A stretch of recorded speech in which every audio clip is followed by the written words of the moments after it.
July August 2024 বাংলাদেশের ইতিহাসে লেখা হয় এক নতুন অধ্যায়। পতন ঘটে স্বৈরাচার হাসিনার।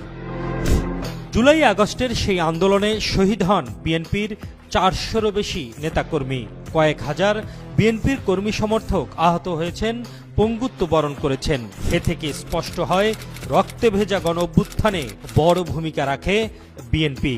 বছর ঘুরে আবারও চলে আসছে স্মৃতিময় রক্তাক্ত সেই জুলাই আগস্ট।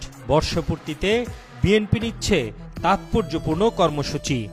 ছাত্রদলের আলোয় আলোয় স্মৃতি সমুজ্জ্বল অনুষ্ঠানের মাধ্যমে আনুষ্ঠানিকতা শুরু হবে।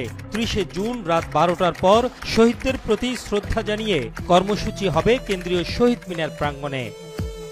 1 জুলাই সব রাজনৈতিক দলের অংশগ্রহণে বাংলাদেশ চীন মৈত্রী সম্মেলন কেন্দ্রে হবে বিশেষ আলোচনা সভা।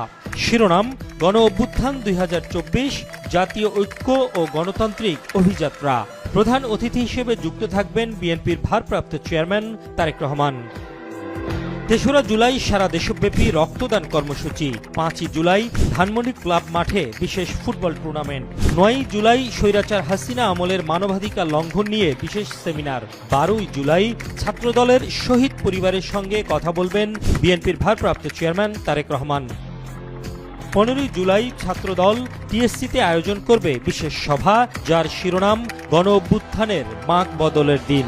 16 জুলাই শহীদ ওয়াসিম ও শহীদ আবু সাইদের স্মরণে চট্টগ্রাম ও রংপুরে হবে ছাত্র সমাবেশ।